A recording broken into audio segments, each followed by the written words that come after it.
Hello again, everyone. Welcome back to the Fandom Zone podcast.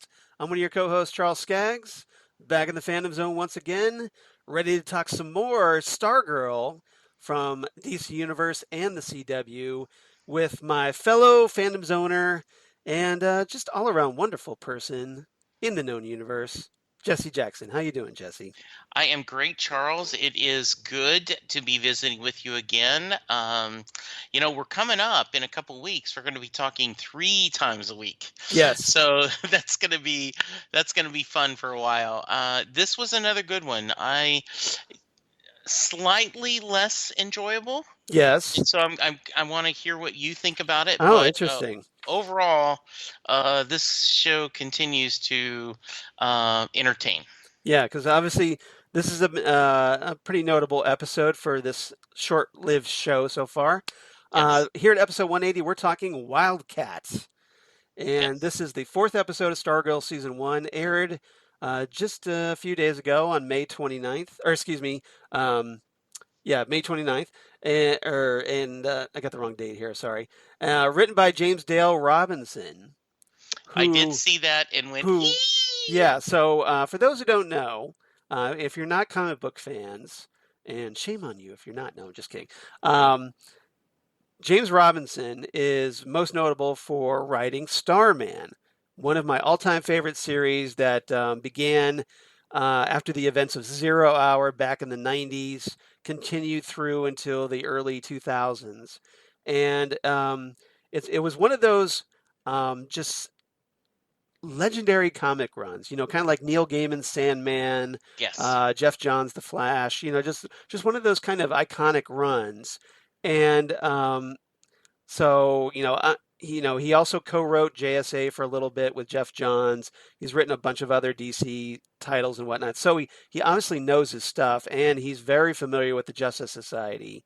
So I was very happy to see him write this episode. So what did you make of it? What were you happy? I'm sure you were happy. Yes, I did. Since you were I saw that. squealing about this. I did. When I saw his name, I was so happy. And just to stress, Starman was one of those just almost, a Mary Poppins of series, right? Practically perfect in every way, because it had a beginning, middle, and end. It told this hero journey. It was just so well done. We had the same writer and almost the same artist for the whole run. And one of the beautiful things they did is, if the art got behind, they did Tales of Past. So they kind of did fill-in episodes of former Starman. The times past stories. Yeah, and that way you could do some other artists. He took it upon himself that said, okay, for various reasons, there have been multiple Starmen in the DC universe. Challenge accepted. I am going to make them all connect into this series in a beautiful way. So, yes. And he also wrote The Shade, the 12-issue maxi series. Yes. And interestingly, The Shade gets a little shout out. I did. So I have to think that James Robinson slipped that in there a little bit. So truly my favorite villain. Yeah. I just love that the way they wrote him. Yeah. I would love to see him here on this show. Oh, absolutely. But obviously with James Robinson's involvement, it really gives me at least a little bit more hope of my theory that maybe Courtney is Jack Knight's daughter.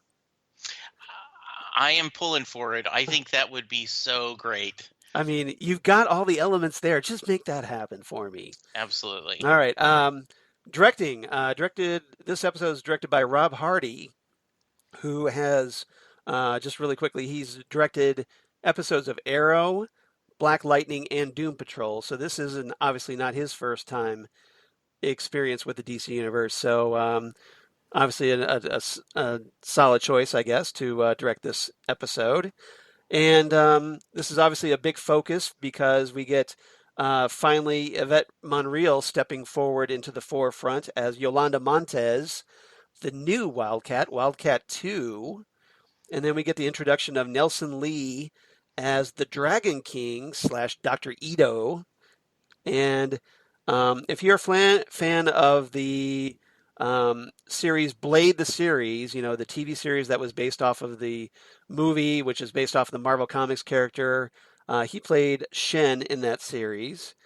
I didn't watch that series, so I'm not familiar with him, but he also was in an episode of Westworld, and he's going to be playing the Chancellor in the upcoming live action adaptation of Mulan. Okay, that's For some Walt, credibility. Yeah. for Walt Disney Pictures, we also get Hina Khan as the fiddler slash Anaya Bowen, who turns up in a very odd sequence. And we also get the introduction of Wilma Calderon as Juan Montez, Yolanda's father, Kaiki Castillo as Maria Montez, her mother, and Jonathan Blanco as Alex Montez, her brother, who in DC Comics eventually gets possessed by Eclipso. So maybe we'll see that down the line.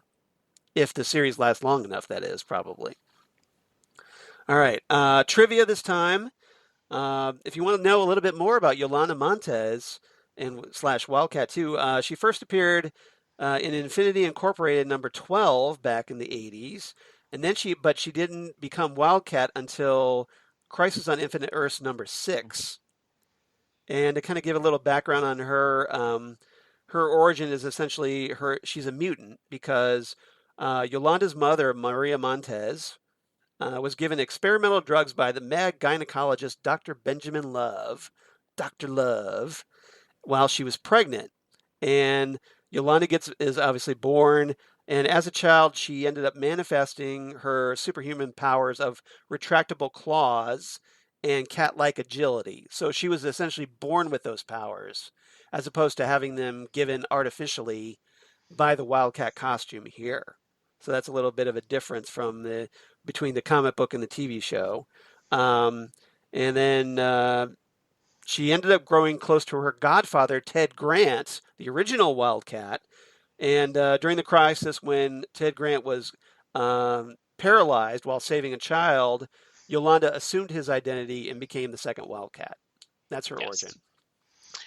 I was a little sad that there was not a connection with Ted Grant. But they've established they're not going. Yeah, that we don't know about. But yeah.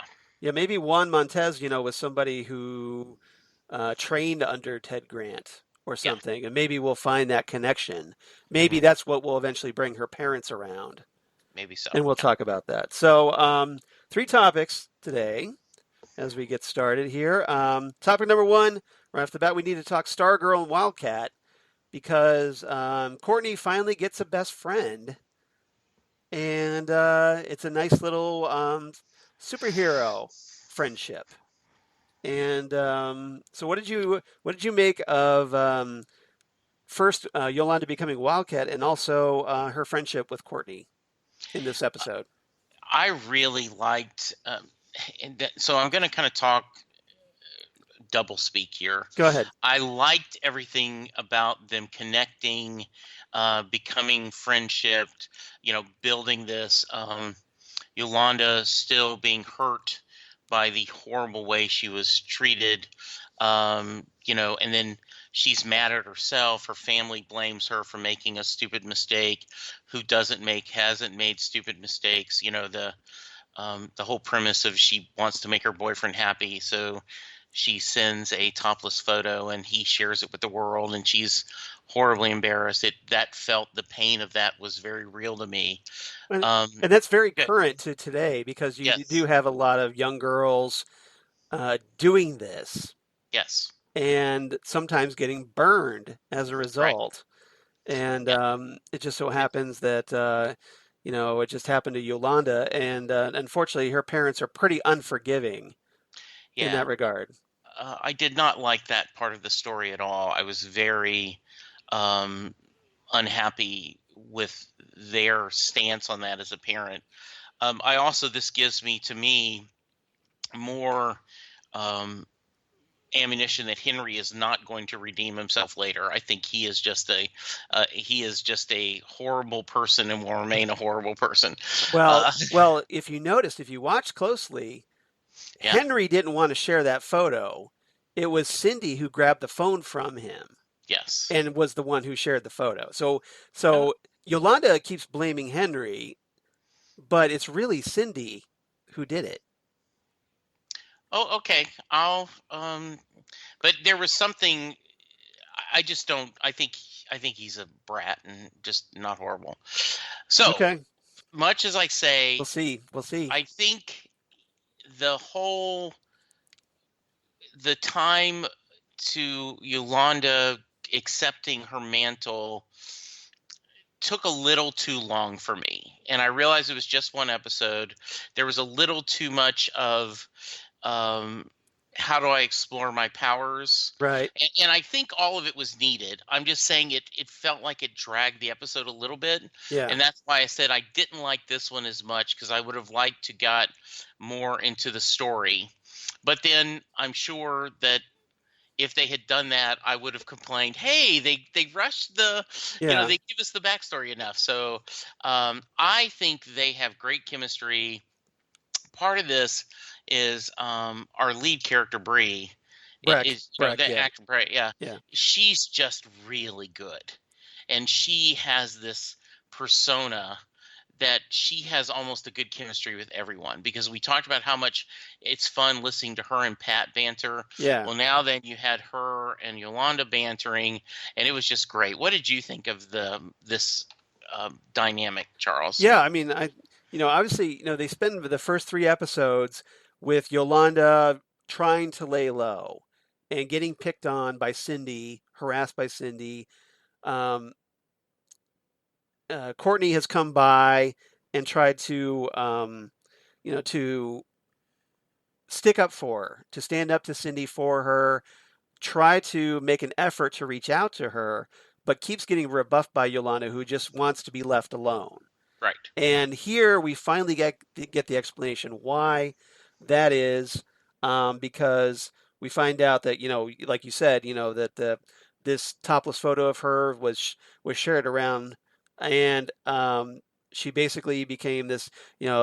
She was running like she was going to run for like student council or whatever, and um, was publicly humiliated, and because of this, word obviously gets back to her family, her mother and father, who I'm presuming are really seriously Catholic and very Yeah, religious. I got the feeling they were very strict Catholics. So because of this, they feel this horrible shame upon their family, um, and but and and they are horribly unforgiving of her, especially when it wasn't really like she made the mistake, but it wasn't her fault that the photo was shared around. It was, Absolutely, and I think that's what um, this. I don't want to get too heavy, right? But yeah, we're blaming the victim, right. and I also really, really um, and it was a good choice to show her bearing her soul to her parents, I and really like that scene where I where loved she that finally scene. stands up for herself. Yes, Yeah, and says, and before that, she had told Courtney, before I've got to be Wildcat, I've got to get back to being me. yeah, And I thought that was a very powerful statement. And then to bare her soul and her mom and dad, nope, especially her mom, nope. right, You will never be forgiven. You will right. never, and And uh, some parents are like that though. they are. And and Charles, I know you have been blessed with two wonderful parents. Right. Who would I never do know. something like that? No, I know that. Not that I'm Uh, doing topless photos because nobody wants yeah, to see those, right? Yeah, yeah. I know that with my parents there was support, and I hopefully Lynn and I did that with Chris. The idea is, we may not like your behaviors, but we're never going to stop loving you. And we also am a firm believer that it's never too late to change. So maybe that's the reason I should give Henry a chance, right? Is there's always a chance for redemption. exactly. Um, Otherwise, it'd be kind so of hypocritical if you didn't, yeah, right? absolutely. You're right. I think so. As I said that, I realized. Yep. Um, and that that part of the episodes was very true. It rang very human. It was really nice. I like Yeah. that a Yeah. lot. No, I didn't, as horrible as it was, the treatment, her parents' treatment of Yolanda, I like the fact that it wasn't an easy out for her. Right. Obviously, it's going to be something that's going to linger, and it's going to.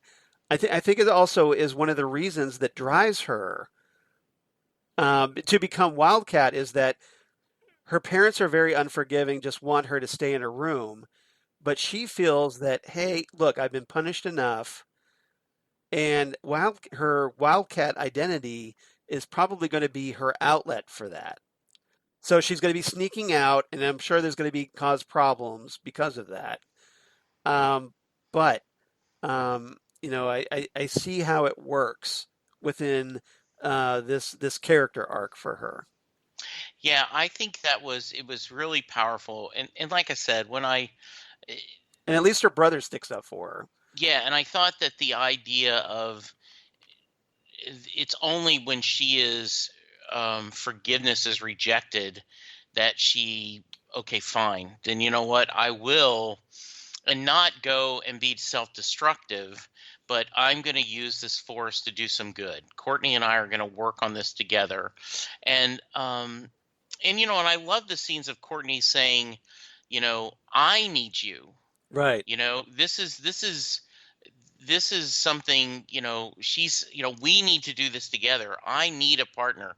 I need something. And she's doing a great job of building a team around her. You see the genesis of her being a really strong leader, and I don't know if she had those, um, I don't know if she always had that potential, like in the past when she was doing judo or Yeah. gymnastics. Was she always someone who kind of was a spark plug and kind of led the other team?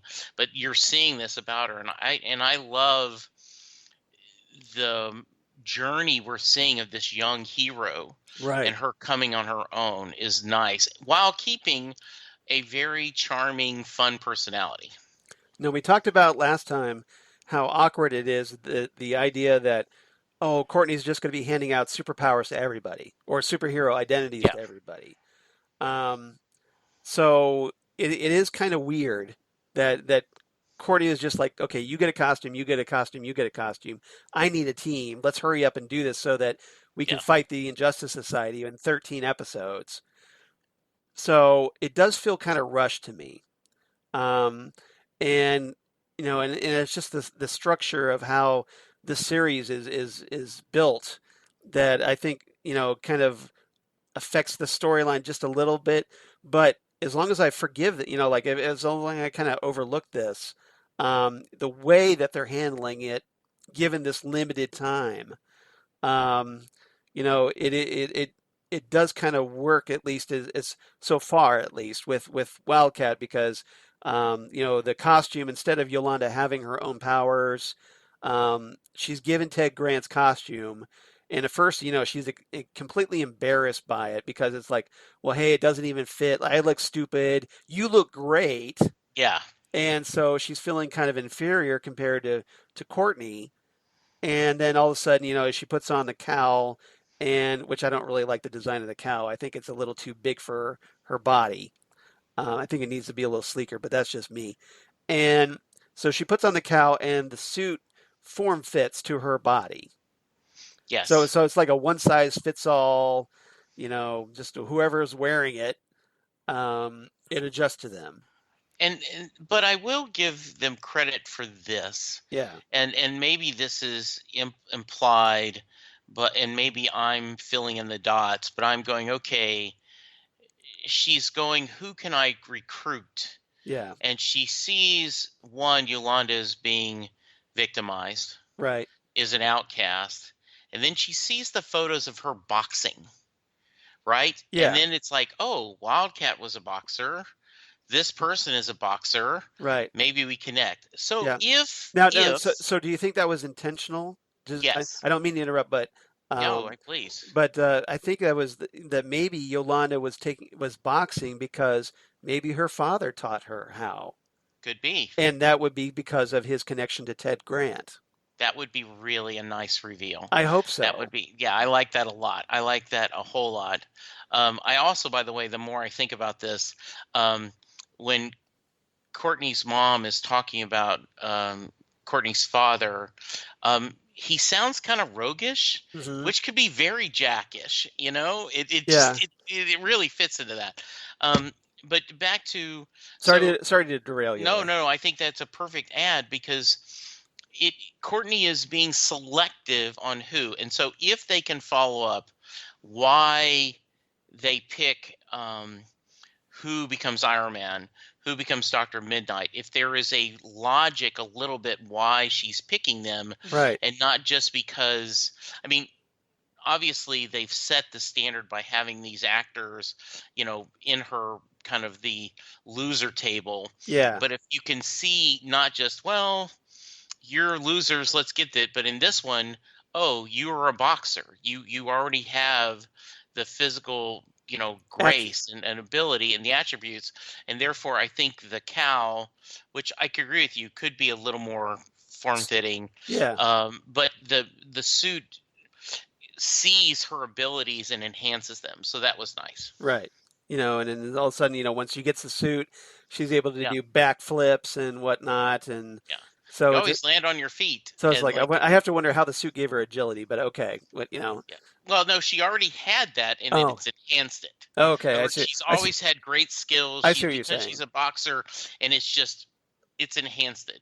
It's the juice. The Yeah. suit's like the steroid. It makes it a little bit better. Um, I So also I love the humor of, well, according to Wikipedia, yeah, so that which was we always know Wikipedia is never wrong. never wrong. Yeah, especially because and never like people making up stuff to put on there. Yeah, that was one thing I wanted to talk about with you because it's such a very millennial or like even the Gen Zs um, approach to this that hey we don't know anything about Wildcat, so where are we going to go to look stuff up? Well, hey, the internet, right? And where are you going to go? You're going to go Wikipedia to look up what he could do. And I kind of love the exchange there, and it was was very timely.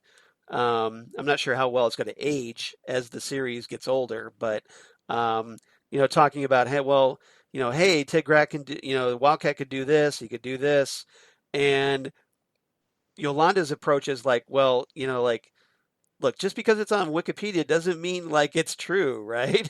So, how do you know for Yeah, sure? I love that. Yeah, and just because I can rip a toaster doesn't mean I want to jump from this fence in the Right. building. Yeah. So yes, it was good, very good. Yeah. But the two girls, obviously they've got great chemistry. And, and it was very nice to see, like Courtney not just hanging around with Pat for once. Um, Courtney hanging around someone of her own age, a girl of her own age, and kind of finally connecting with someone at her new school. Yeah, that was really nice. And I know we're going to talk about in another topic, but it was kind of nice that Pat got his own little storyline. Yeah, So that it was separate really from well done. Courtney. Yes. Yeah, yeah. So just I need to break in and tell you, um, I just raised my rating by half a point because of our discussion. Oh, excellent. All right. So apparently whatever I said persuaded you. Yes, All indeed. right, good. Yes. Um, while they're out catting around, so to speak, Yes. see what I did there. Um, they get spotted by Beth Chapel, who apparently is really good at seeing in the dark, and only because, hey, she ends up becoming the Dr. Midnight next episode. Yes. Um, so obviously there's going to be that connection now. Yeah. And like I'm sure Beth is going to confront them like, "Hey, I saw you two like um out there as superheroes. What's up with that?" Um and you talked about how Yolanda gave Courtney back the costume, saying she needed to work on herself. But then Courtney turns around later and leaves the costume for her after that horrible, even after Yolanda tries to stand up for herself and it fails with her parents. Um, Probably right when she needed it most, there's the costume sitting there with a note from Courtney, saying like, "Look, I can't do this alone." Yeah.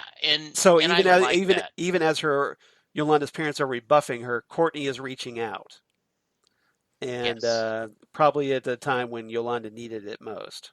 And I really like that. So, what did you make of the scene where Yolanda sees Henry by his father's side crying? Like she's about to like use her claws on him, like probably intending to do him serious harm, and then she realized that that she stops herself. What did you make of that scene? I, I like that. It shows that um, she has a heart. Right, She cares about people. She is a good person, and it also gives a little bit of humanity to Henry, even right, though I am boo boo Henry. yeah, I do think that was a nice moment to show he is honestly concerned about his father, and also the awkwardness when he stumbles into her in the hallway, and then of course, well, it's like he wants to talk to her, but yeah, then he but then Cindy comes along. right, So this is why a feeling that it's not Henry that's causing it, it's Cindy. And Henry feels like because of his social status or whatever, he feels like, well, I can't. I want to talk to Yolanda. I want to work this out, um, but maybe he feels pressured not to. yeah, and you wonder if the reason he has been such a jerk, like in the first episode Right. with his friends, is he's playing a role. He's playing a role that he feels like he's been forced to do, I and he hope so. can't break out of that mode yet. And maybe this friendship of them help them. It will be good, and we'll see. I did want to bring up Beth Chappell. Yeah. Angelica Washington is the actress. She gives me the vibe of, and I'm going to get the name wrong, but it's Kiko Agena, Yeah. who was, she was absolutely amazing as um, Rory's best friend in Gilmore Lane. Girls. Keiko. Yeah, By the yeah, way, her name is Keiko, like my Keiko. cat. Oh, okay, well, good. She is amazing in Prodigal Son. I don't know Yeah. if you watched that series, No, I didn't. but it's she's really good in it, Well, she was and really good on Gilmore Girls, so yeah. yeah, absolutely. And um, so I it's that vibe of energy and kind of um, and I'm looking forward to seeing what Beth, because she's she adores her parents. She has this great relationship with them. Like, why wouldn't I want to spend Saturday night with my mom and dad? Y'all are my besties. And But her parents are just like, well, shouldn't you get some friends of your own? yeah, because they're worried about her. So I think I'm looking forward to seeing where they do with that character. Yeah, we'll see. Yeah, well, obviously we're going to get a lot more of her next episode. All right, Yes. anything else about Stargirl and Wildcat? Nope. All right, topic number 2. Let's talk Pat and Denise. So Pat doesn't don the stripe armor in this one, but he has a little mystery of his own that he's working on as um, Denise comes to him for help with her car, and um, she's obviously seems very troubled and very much in a hurry to get out of town. Yeah. So what did you make of this storyline? I I like that. I've liked the character Denise from the start when they had that kind of meets cute at the Jim, the yeah, school, yeah. yeah, And it appears she has reached an end, that she was a loose end that Icicle had to take care of. Um, I It was very sad to see her. Yeah, that's all I have left with my son. That's and he's like, he idolized his father. He was a councilman. He didn't right, realize, that he's a magician. Um, and to have that payoff where she says she's leaving, she warns him, and then later he finds the vehicle in the scrap yard, which, by the way, was a funny sequence in itself. Going, what are you trying to build, yeah, Pat? yeah, Oh, no, no, because no. yeah, because you had that scrapyard merchant. Yeah. Like Pat keeps getting all these odd parts, presumably for Stripe, Yes. or whatever he's else he's working on, and um, the merchant's like, "Why do you want this? Are you working on a dump truck, or what is that?" Yes. Yeah. That was a And nice he's like, little "Yes, moment. yes, I am working on a dump truck." Yeah, Yeah. Exactly. So I thought that was it was a small little scene, but I thought it was. I'm glad you brought it up. I She played. She's afraid. She's in mourning, and ultimately, I think this gives him, not that he needed more validation that something's amiss yeah, in Blue Valley, but this is even more evidence that something's going on, and if we don't do something, a lot more innocent people could be hurt. yeah, and she also did specifically warn him about the town. Don't trust the town, she said, and then she also hinted that she knew her husband was murdered. So that obviously is going to raise Pat's suspicions about what's going on. But yeah, just obviously, I think he was concerned about Pat was concerned about Denise, and then ultimately go to that salvage yard and find her car crushed, with just like just a few of her son's belongings still inside, but no trace of her. Um, obviously, like, well, obviously something happened to her. And presumably she was killed, but do you think she could possibly turn up alive somewhere else? No, I'm saying that she's dead. I don't know, like, I think she is did you too, but did you see any signs on why she would have died? Like that it was icicle. I mean, they didn't leave anything, and I guess that would have been no. too corny to have like little shreds of ice somewhere or Yeah, exactly. something. But yeah, Yeah. I but think I you think get it the was too implication. it's Yeah, too soon to kind of make it that easy for him. But obviously, maybe he'll this will encourage Pat to do some digging. And then Pat also made this, or like Pat and Courtney had this conversation earlier about that. Um, Courtney kind of speculates, well, like, what if the people in charge, like, what if it's the authority that are the Injustice Society? So I think Pat is going to probably do some digging into the um, elders, or like the people in charge, and maybe making those connections about figuring out who they are. I definitely think he's going to. Absolutely. So we'll see, but yeah. So at least Pat got his own little storyline in this one. Yes, he did. All right. Um, and anything else about Pat and Denise? No, it was a small. Yeah. I mean, it was a small subplot, but I thought it was a needed subplot. Kind of wraps up a character, and once again gives him more evidence something's not good. Okay. All right. Topic number 3. Let's talk about the Injustice Society, who obviously up to no good as they continue their Project New America, whatever that is, under the direction of the Icicle. So, speaking of the Icicle, so he shows up at Injustice Society headquarters, and hey, who's there but the Dragon King? So, who is a new member that we haven't met yet until now. If you're a comic book fan, you may remember the Dragon King from way back in the 80s from the All Star Squadron. And also from Jeff Johns' Stars and Stripe comic, Hmm. because, well, hey, he's got a daughter who just so happens has already been introduced. So she's obviously going to come into the forefront, and because she ends up becoming a supervillain of her own right. Just put that out there. But the Dragon King, obviously is a very mysterious hooded figure. Obviously, a little something going on behind that hood. And what did you make of this new addition to the Injustice Society?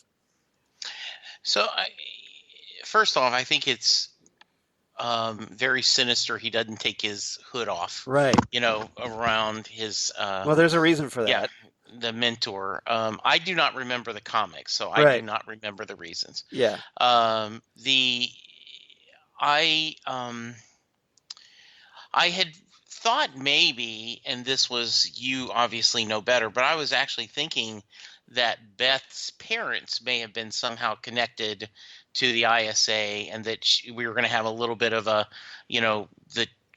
a daughter being a hero and the parents Right. being villains. Doesn't look like they're going that way, at least for now. No. Um, As far as I but know, Beth's yeah, parents have yeah, no connection to the ISA. yeah. He's very, very, he's very evil. He's very resourceful.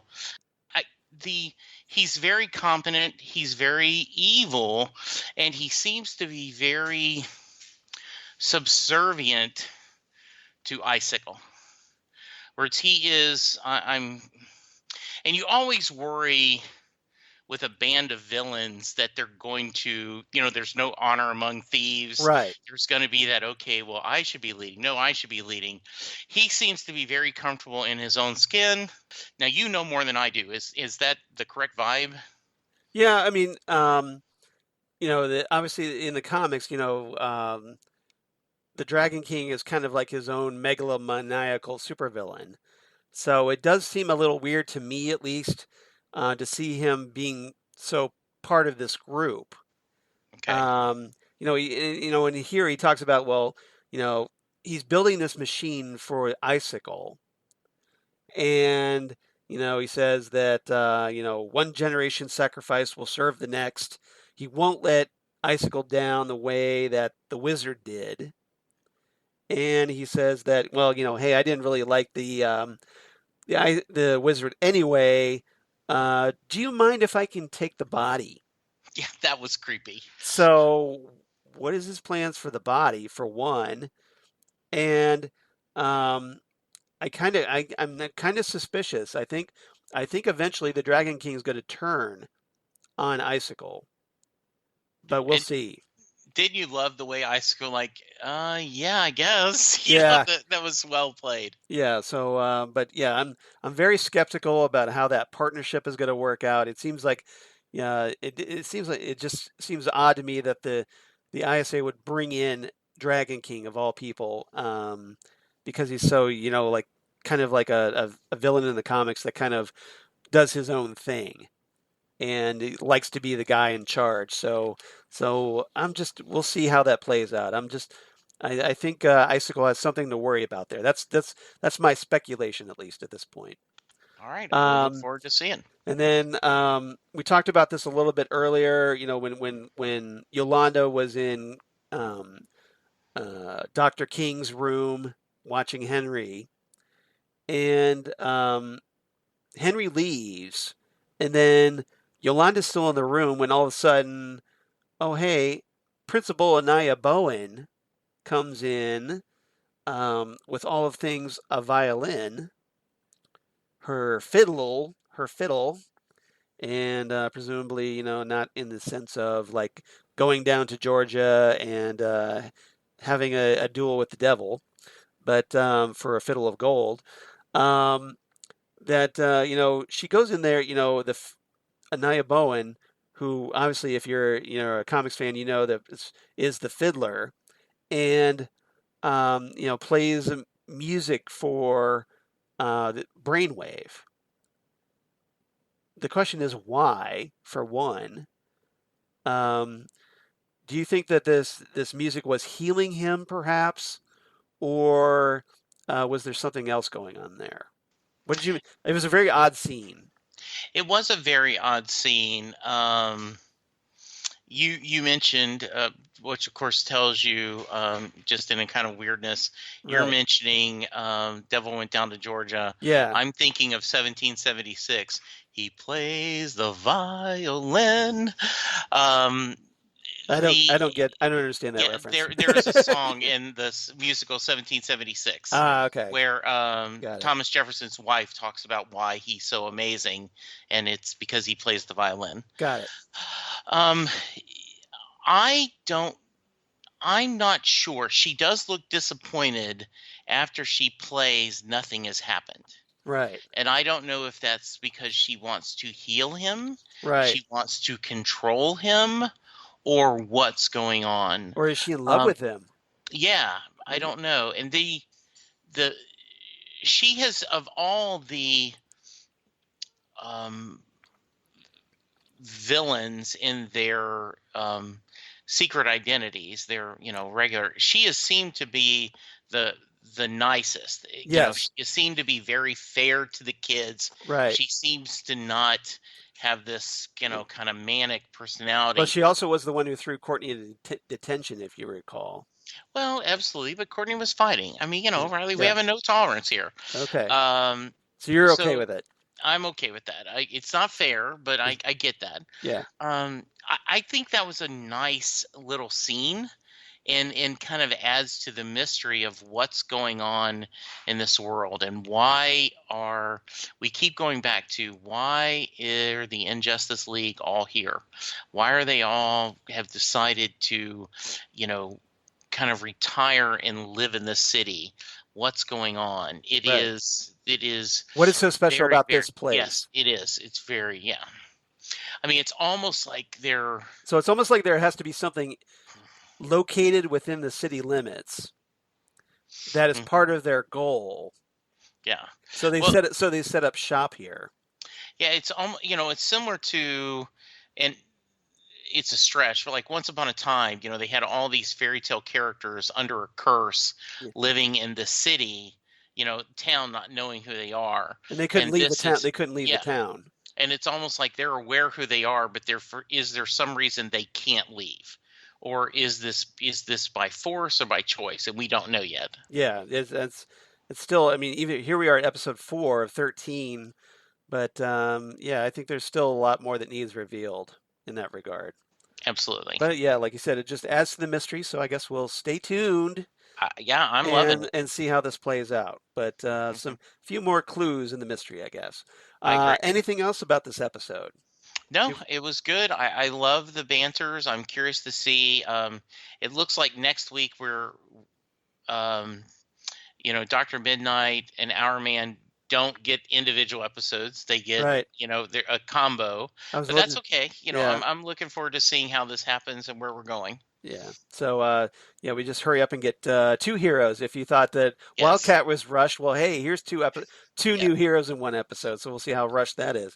Yes. One thing I did want to mention really quickly before we move on, um, there's a little scene with Mike Yes. where Pat's cooking breakfast, and Mike asks if he can bring his friend Jakeem over, which kind of reminds Courtney that she hasn't made any friends yet.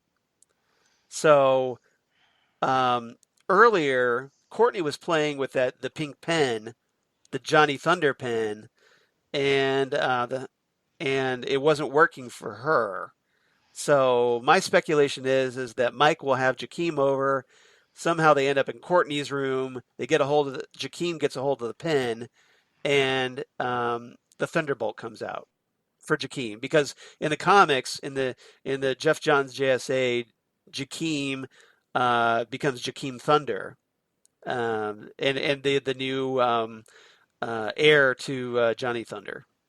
So I'm so glad you brought that up. I was going to bring this up in Phantom Zone News. I don't know if you had this, Yeah, but TV Line, and I'm going to just read it. It's not very long. TV Line asked Stargirl creator series co-showrunner Jeff Johns if the show had any plans for an actual Green Lantern sighting. At first, he politely deferred. I don't want to talk about that before affirming we have plans for the lamp and a storyline for future episodes. And as John told comicbook.com, people want to say, oh, look, an Easter egg of the pink pin or the Green Lantern, but those aren't Easter eggs. They are pathways to new stories. And my hope is that we get to continue to tell those stories with more seasons of the show. We'll see, but everything leads somewhere. Yeah. Which Well, is perfect for your point, right? Like, right. just you seem to throwing away a throwaway. I want to see when I heard that, all I was thinking of, once again, Courtney has kind of thrown that she hasn't made any friends and Mike already has. Right. But you picked on the name and everything else and could see a possible That's storyline. because Well done. I was familiar with the comics, so I saw the connection there. Yeah. But and it just seems like logical that that's how what they would be doing.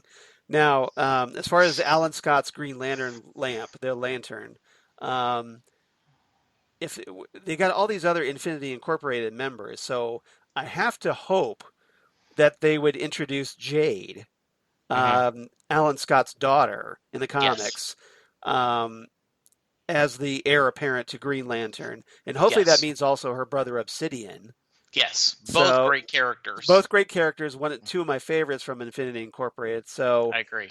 so fingers crossed that's who they're talking about, Yes, I because that agree. would also keep them separate from that HBO Max Green Lantern series that Yes. they're working on. So Yes. fingers crossed for that.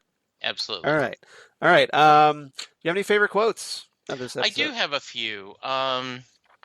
One, I just love this. Wildcat, his name is Icicle, the one who killed your dad. Stargirl, yeah, they call themselves the Injustice Society of America.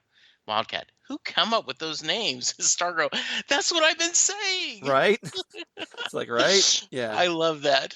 How And about you? You got one? yeah, I've got Courtney's talking with Yolanda and she says, "Look, I said it wrong. It's not you who needs my help, it's me who needs your help."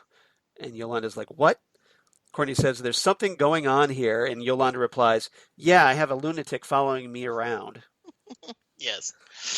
I have one. Courtney, this is what blew up Henry's car, showing her the staff. Yep. Yolanda, shielding her eyes. Yeah, that's also what blew out my retinas. Turn it off. Yeah. Courtney, sorry, fighting with the staff. Courtney, hey, come here, take 5. And the staff warbles, don't make me put you back in the crate. I love the staff's personality. It truly is an added dimension that adds some charm to the series. Right. So we'll see what happens. Yeah, because I kind of wonder, what else is going on there. I think Yeah, there's something going on with the staff that's going to be revealed at some yeah, point. I like absolutely. um, Yolanda talking with Courtney. You're checking Wikipedia, and Courtney's like, "It didn't come with an instruction manual." Yes. And And then go the ahead. last one I had is Courtney, are you in position? And Yolanda, if by position you mean hanging off the side of a building, then yeah. Yeah, that was good. Lastly, my last one here is Yolanda as Wildcat saying, "You want me to jump off a building?" And Courtney says, "I don't want you to. Wikipedia said Wildcat could jump off buildings." And Yolanda replies, "Well, anyone could go on Wikipedia and say anything." Courtney replies, "It said your claws could cut through metal like butter, and it was right about that." And Yolanda says, "Murdering a toaster isn't exactly risking my life." Yes, that was very well done. Poor toaster. Rest in peace, toaster. Yes. All right, so what's your rating? So I originally was going to give this 7.5, but after our discussion, I'm moving it up to 8. And there's a lot of different options on this, but I'm going to go 8 bedside serenades. Very nice, very nice. Well, I enjoyed this one. I hear James Robinson's dialogue throughout this whole thing. I just really liked it.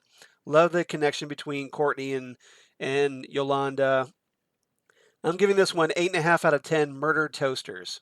Yeah, I almost had murder toasters, and I thought also about Pop-Tarts. Exactly. So, boy, talk about, right? Like, he's like, no, you need to eat eggs. And, like, when she walks in, she just hands him hands at the box of Pop-Tarts. Like, yeah, we're not even fighting this. That Exactly. was great. Yeah. Now, I didn't have any Phantom Zone news, but did you have anything else you wanted to talk Yes, I about? did. So, Ken from Chicago has not sent us in an email, but he has gotten into a Twitter dialogue with us Yeah. and has exchanged back and forth. So, I apologize, Ken, if I don't do you justice, but I have a few things that he said.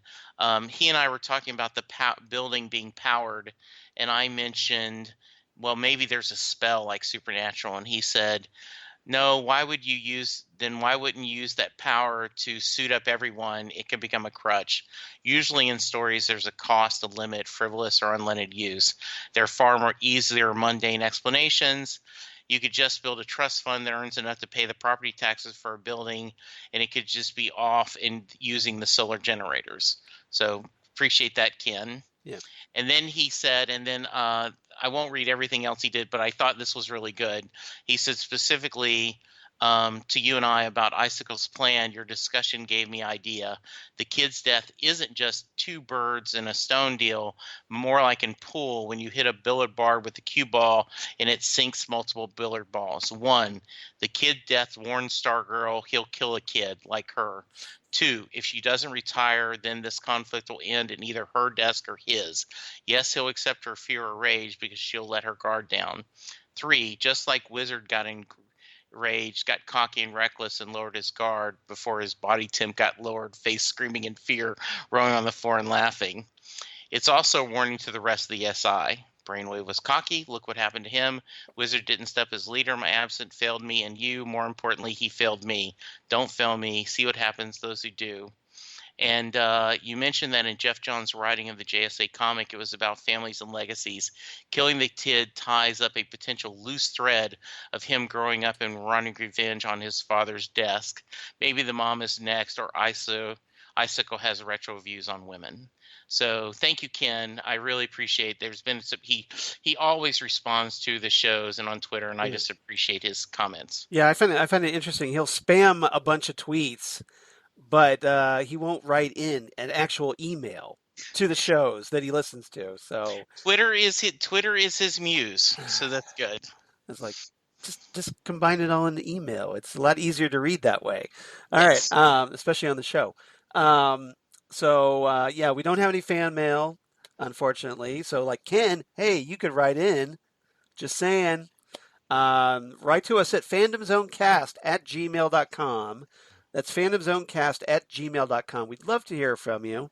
Love to know what you're thinking about Stargirl or the episodes we've reviewed so far. Just give us some feedback. We'd love to hear from you. What we're doing right, what we're doing wrong, or just any thoughts about anything else you'd like us to cover here on the Phantom Zone. Drop us a line. We'd love to hear from you. So, otherwise, you can reach us like Ken does on Twitter at Phantom Zone Cast, or on Facebook, the Phantom Zone Podcast, or Instagram. That's a fun one at Phantom Zone Podcast. We definitely appreciate that. Jesse, how about you? Where can they reach you on the interwebs? Well, you can find me on Twitter at Jesse Jackson DFW, where Ken and I and Charles all had a fun discussion. You can also hear me and Charles every week on Next Stop Everywhere, the Doctor Who podcast, where we are currently going through classic Doctor Who episodes. We are up to Doctor number 6. Colin Baker, and we are discussing Cybermen coming up this week. So please check that out. Coming up shortly by the end of June, 1st of July, we'll be reanimating Reopening. Titan Talk, where we will be talking season 2 of Doom Patrol. So please check those out. And then in a special Tuesday of this week, It's almost here. That would be, that you know, will be that yeah would be the on that would be 16th. that would be on my birthday, by the way, if it's No Tuesday. effing way. I Yes, did not know that. I yeah. am a bad host. Because we're recording this on June 14th, 2020, in Yeah, case you're wondering. yeah. And So on 2 days from now, the Tuesday would be my 51st birthday.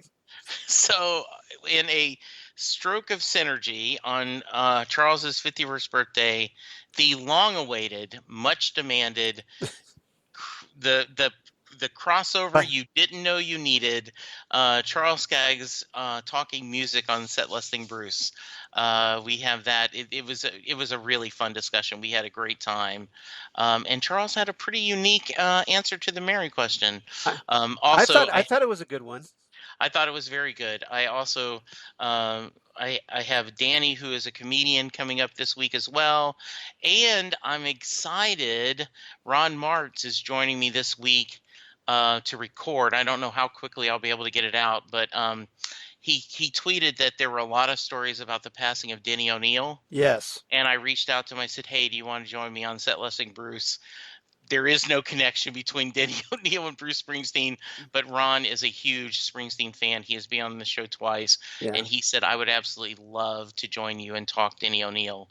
So that's going to come up. I will probably see if we can also put that on a couple other Southgate Media platforms for Yeah, people to that would be interesting to hear because for those who don't know, Denny O'Neil is a legendary DC Comics writer, primarily known for Batman, but also because he wrote a classic run with Neil Adams of Green Lantern, Green Arrow, and Yes, also a fantastic series from the 80s and the early 90s, The Question, yes, based on the Steve Ditko character that he did with Dennis Cohen and Rick Magyar, and with some great covers by Bill Sikinovich, and just a classic series, one of my favorites, and highly recommended. But sadly, Denny O'Neil passed away from natural causes this past week, and obviously our thoughts and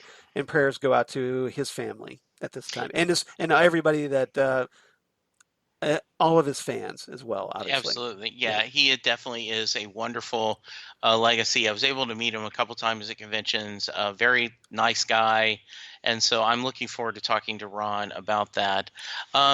So, Charles, how about yes. you? How can people reach you? Well, if you'd like to reach me, I would love to hear from you. So, Hey, uh, send you a happy birthday greetings, right? exactly right. So reach out to me on Twitter at Charles Skaggs or on Instagram at Charles Skaggs. Charles, you can reach me on Facebook, Charles Skaggs in Hilliard, Ohio, and my blog, Geeky Things. Wait for it. Damn good coffee. And hot. Damn good coffee and hot, where I talk about all the stuff we talk about here on the Fandom Zone podcast, all kinds of comic book sci-fi news as it comes out, news of my other podcasts that I do for Southgate Media Group, including the aforementioned Next Stop Everywhere, the Doctor Who podcast that I do with Jesse, and Titan Talk, the Titans podcast that I also do with Jesse, where, as Jesse said, we're going to be reopening Titans Tower here at the end of June, just a couple of weeks from now, shortly after that, when Doom Patrol Season 2 begins airing.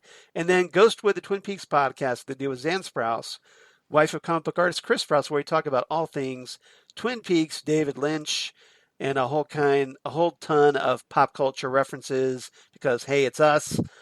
And then recently, just earlier in the week, this week, um, I was fortunate enough to return to DJ Nick, a friend of ours, his Happiness and Darkness, the superhero movie podcast, where I was part of a discussion where we talked Avengers Infinity War, one of my all-time Nice. favorite movies, and had a ball talking about that. So I'm sure that'll be out very shortly from Nick. So stay tuned for that. That was a lot of fun.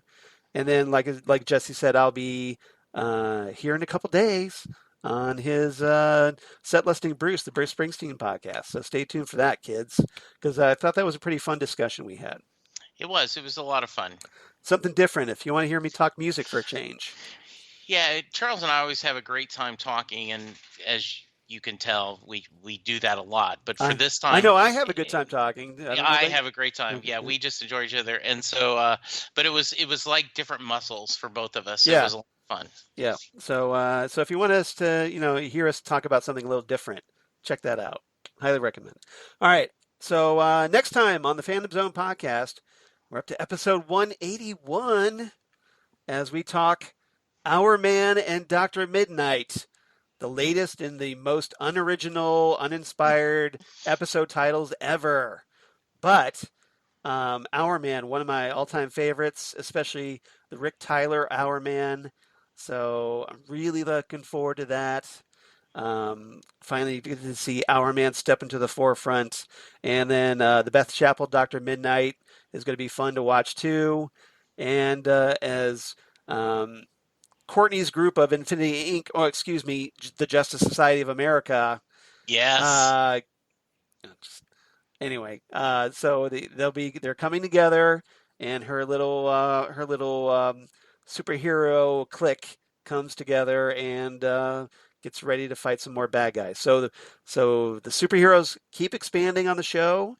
It's going to be a lot of fun. Jesse, any final thoughts as we sign off? No, I once again this just is I keep saying this, but it is like cold lemonade or a shade tree. It is just perfect for this summer. On a hot summer day. Yeah, it has just been a joy every week watching this, and I love where we're going, and I just think this is a really special addition to the the televised universe, no matter what CW or Belantraverse, whatever. This is truly, I think, one of a unique and fun addition to superhero canon on TV. Yeah, I think it's a great summer series, like you said. And hopefully everybody's been enjoying our discussions as we've been going through these episodes.